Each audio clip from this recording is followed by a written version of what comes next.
Israel और Iran के बीच जारी संघर्ष इस समय कई प्रकार के विरोधाभासों से गुजरता नजर आ रहा है। अमेरिकी राष्ट्रपति लगातार संवाद की बात कर रहे हैं, लेकिन ईरान साफ तौर पर किसी प्रकार की बातचीत की मनाही कर रहा है। इस बीच अमेरिका के 15 सूत्रीय फार्मूले और ईरान के 5 सूत्रीय फार्मूले की खबरें भी लगातार सुर्खियां बनी हुई है। बातचीत की इस कवायद के बीच भी दोनों ओर से हमले बदस्तूर जारी हैं। जंग के इस हालात के बीच एक राहत देने वाली खबर सामने ये आई है कि ईरान ने कहा है कि भारत सहित मित्र देशों के लिए होर्मुज का जो पूरा रास्ता है वो खुला हुआ है।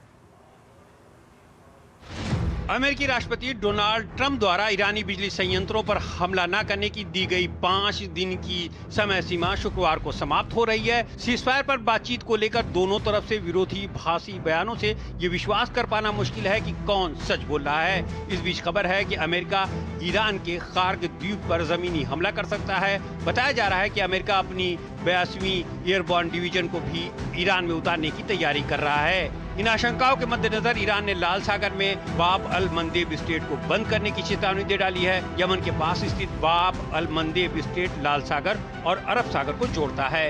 यहीं पर ईरान के समर्थित हूती समूह सक्रिय हैं। पहले भी गाजा युद्ध के समय हूतियों ने यहां से गुजरने वाले जहाजों को बाधित करने की कोशिश की थी। अगर ऐसा होता है तो संघर्ष के और लंबे खिंचने की आशंका बढ़ जाती है। इस बीच ईरानी विदेश मंत्री अब्बास अराक्ची ने कहा है कि होर्मुज का रास्ता सिर्फ दुश्मन और उनके साथियों के लिए बंद है, न कि मित्र देशों के लिए। उन्होंने भारत, रूस, चीन, इराक, पाकिस्तान का नाम लेते हुए कहा कि इन देशों को आने जाने की अनुमति है।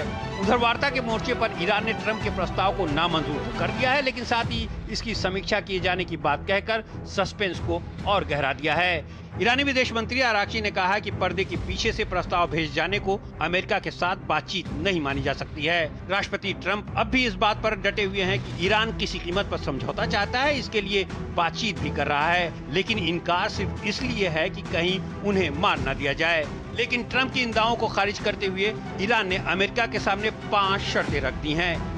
इसमें ईरान पर हो रहे हमले और हत्याओं को पूरी तरह से बंद किया जाए, साथ ही ये गारंटी दी जाए कि फिर से हमला नहीं किया जाएगा। जंग सभी मोर्चे पर एक साथ बंद की जाए, ईरान को होर्मुज पर पूरा नियंत्रण मिले।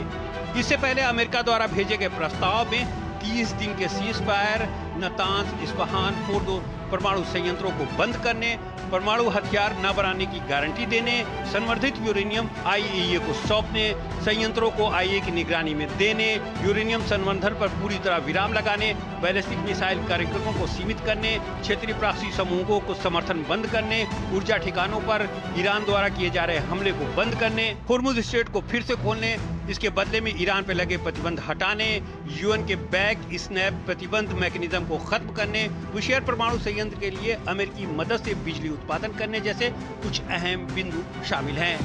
दावा किया जा रहा है कि ईरान ने स्टीव विटकॉफ और जेरेड कुशनर के साथ बातचीत करने से इनकार कर दिया है, इसलिए इसी हफ्ते उपराष्ट्रपति जेडी वेंस मध्यस्थों के साथ बातचीत कर सकते हैं।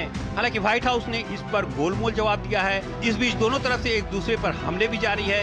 इजराइल ने आईआरजीसी की नेवी कमांडर अली रजा तंगसीरी को एक हमले में मार गिराने का दावा किया है। उन्हें ईरान के समुद्री सैन्य रणनीति का अहम चेहरा माना जाता है। खास तौर पर होर्मुज में जहाजों की निगरानी और सैन्य कार्रवाई में उनकी बड़ी भूमिका रही है।